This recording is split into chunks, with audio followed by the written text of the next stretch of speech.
Je suis le bon berger qui donne sa vie pour ses brebis.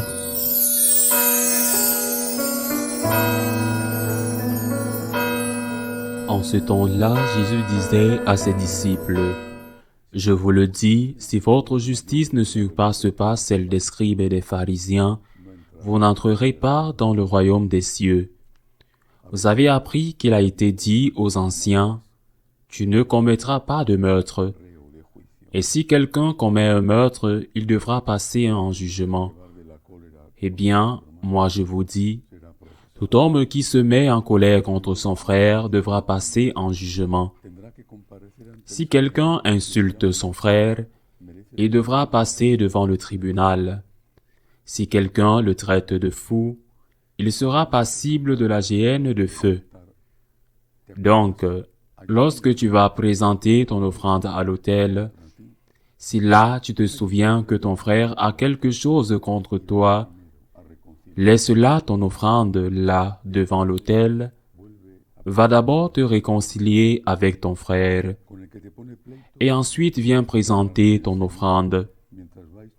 Mets-toi vite d'accord avec ton adversaire pendant que tu es en chemin avec lui, pour éviter que ton adversaire ne te livre au juge, le juge aux gardes, et qu'on ne te jette en prison. Amen, je te le dis, tu n'en sortiras pas avant d'avoir payé jusqu'au dernier sou. Acclamons la parole de Dieu. Aujourd'hui, l'Église célèbre la mémoire liturgique de saint Antoine de Padoue, l'un des saints les plus populaires, du moins jusqu'à très récemment. En réalité, on devrait peut-être l'appeler saint Antoine de Lisbonne, parce qu'il est né dans cette ville, à Lisbonne, contemporain de saint François d'Assise, qu'il connaissait et avec qui il partageait le même objectif, celui d'aimer Dieu par-dessus tout, d'évangéliser et de mener une vie pauvre et humble. La différence entre saint Antoine et saint François étant, bien sûr, que chacun avait sa propre personnalité, mais je crois que la première différence réside dans la formation. Saint Antoine était un homme très préparé. Il était un chanoine régulier. Il avait fait des études importantes. Il était bien placé dans l'église de Lisbonne, mais il n'était pas satisfait. Un de ses amis a rejoint les franciscains qui venaient d'être fondés et il a été envoyé, bien sûr, avec son consentement pour évangéliser le Maroc, l'Afrique du Nord, et là, très vite, il a trouvé le martyre. Saint Antoine voulait aller au ciel, comme tout chrétien devrait y aspirer. Il voulait aller au ciel, et il s'est rendu compte que son ami l'avait battu, que son ami était déjà au ciel. Il voulait justement aller au ciel, et si le moyen le plus rapide était le martyre, c'est ce qu'il a choisi. Il a donc contacté les franciscains où son ami était entré et a demandé à entrer, à quitter les chanoines réguliers et à entrer chez les franciscains, à la condition, a dit saint Antoine, qu'il soit envoyé pour évangéliser l'Afrique du Nord. Saint François, ou qui que ce soit d'autre à l'époque, saint Antoine quitta ensuite Lisbonne, se rendit en Italie, séjourna à Assise et fut ensuite envoyé pour sa première évangélisation à Padoue, une très belle ville, qui est aujourd'hui surtout connue pour saint Antoine, mais qui a bien sûr beaucoup d'autres choses à offrir.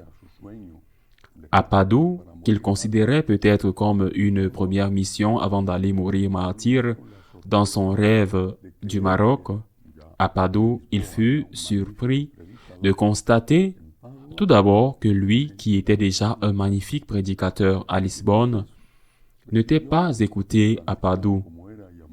Et il décida donc Franciscain comme il était et amoureux de Dieu, le Créateur et des animaux, craignait de se rendre sur l'un des canaux de Padoue.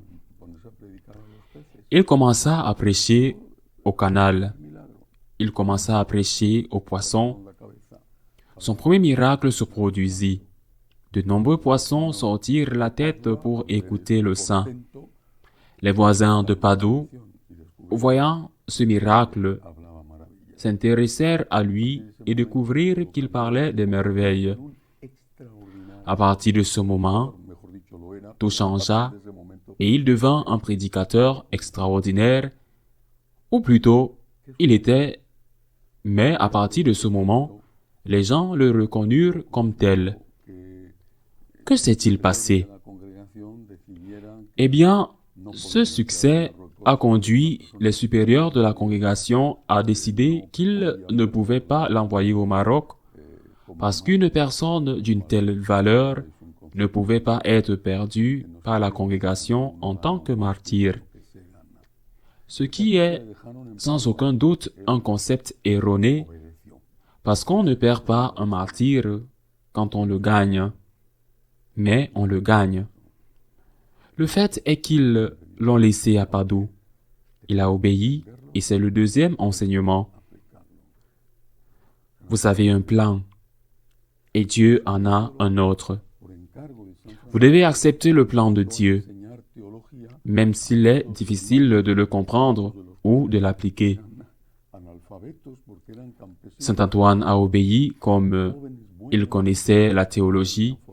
Par ordre de Saint François, il a commencé à enseigner la théologie à ses frères, dont beaucoup étaient illettrés parce qu'ils étaient jeunes, de bons paysans, mais ils n'avaient aucune formation. Parfois, j'insiste, peut-être ne savaient-ils même pas lire et écrire. Il commença à enseigner, à former, et c'est ainsi que naquit la première étude théologique franciscaine. Je pense à quelque chose de plus que la théologie. Saint François est mort en 1226 après une vie pleine de souffrances physiques et spirituelles. En raison des revers qu'il a connus dans l'ordre qu'il avait fondé, Saint Antoine, lui, n'a pas survécu longtemps. Il est mort en 1231, 5 ans après son fondateur et son ami. Mais à part cela, quelle est la leçon que Saint Antoine nous laisse? Parce que plus tard, de son vivant et par la suite, sa dévotion a augmenté de façon extraordinaire. Même aujourd'hui, si vous allez à Padoue, vous voyez un grand nombre de pèlerins s'approchant de son tombeau avec humilité et dévotion. Un tombeau, entre autres choses très beaux, spectaculaires, un monument, et là vous voyez des personnes âgées et aussi des jeunes, posant leur front sur le marbre de son tombeau, se confiant au saint et demandant chacun la faveur, la grâce dont ils ont besoin. Pourquoi? Pourquoi? Je crois que le secret réside dans le fait que Saint Antoine, comme Saint François, comme l'ont toujours fait les missionnaires, a parlé la langue du peuple. Et je ne parle pas de l'italien précoce qui était parlé à l'époque de Saint François, avant celui que Dante écrira plus tard. Merveilleusement, dans sa divine comédie, l'italien du peuple.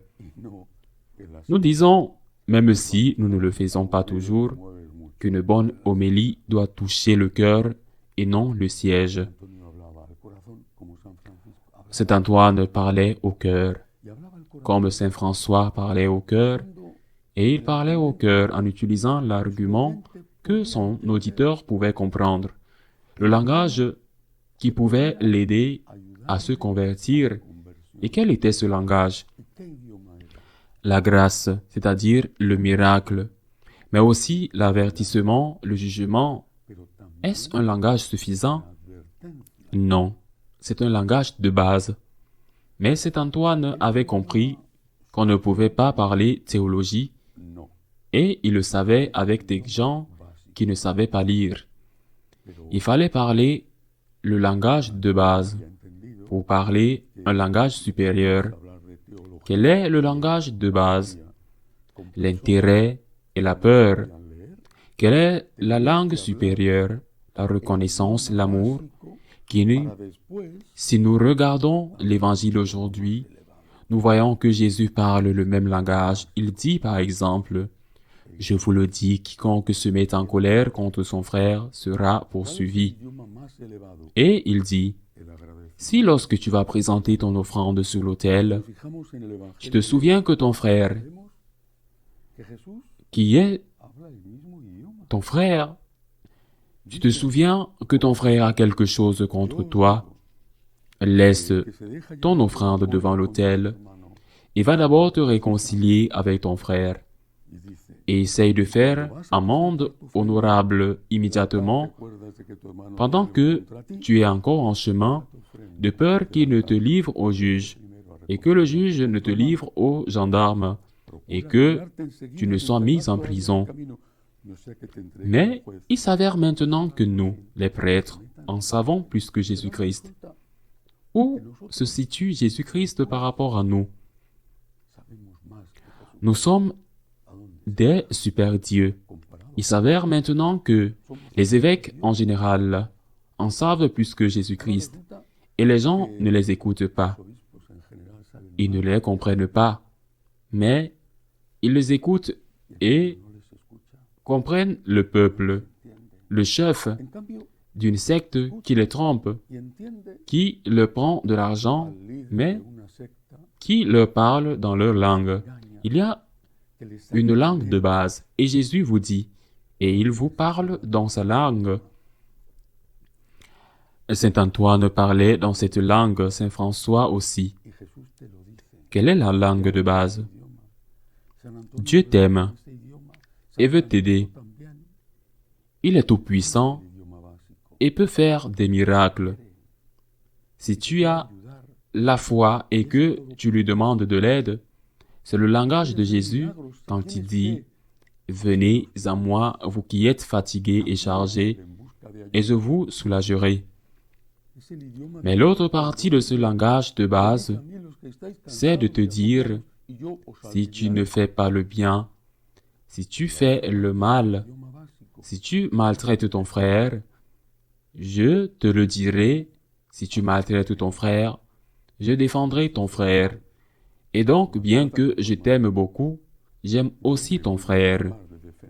Et donc, tu devras passer un jugement avec condamnation parce que ce que tu as fait au plus petit d'entre eux, tu me l'as fait à moi. À la fois, le bien, viens béni de mon Père, et le mal, va-t'en maudit de mon Père. C'est le langage de base. Dieu existe, Dieu t'aime, Dieu veut t'aider. Viens. Mais si tu fais du mal à ton frère, tu trouveras en face de toi un Dieu qui te juge parce que Dieu est le gardien de ton frère. Comme il est le gardien de ton frère, quand ton frère te fait du mal, c'est le langage de base, le langage compris par ceux qui ne sont pas des experts en théologie. Il y a ensuite un langage supérieur, la gratitude. Mais il faut partir de la base. Qu'est-ce que la gratitude? Quel est ce langage? Celui que les mystiques nous ont enseigné. Même Dieu ne me pousse pas à t'aimer, ni le ciel que tu m'as promis, ni l'enfer que je crains, tant pour ne plus t'offenser. Tu me pousses, mon Dieu. Tu me pousses à te voir cloué sur cette croix et moqué. Que même s'il n'y avait pas de ciel, je t'aimerais. Que même s'il n'y avait pas d'enfer, je te craindrais. La gratitude, faire des choses pour l'amour de l'amour, Saint François l'a vécu, Saint Antoine l'a vécu. Mais ils ont parlé au peuple dans le langage que le peuple pouvait comprendre. Et alors, celui qui avait fait ce premier pas, ils l'ont amené vers les sommets de la spiritualité, vers la gratitude. Faisons de même. Et pas seulement les prêtres, mais aussi les laïcs, car nous devons tous évangéliser. Ainsi soit-il.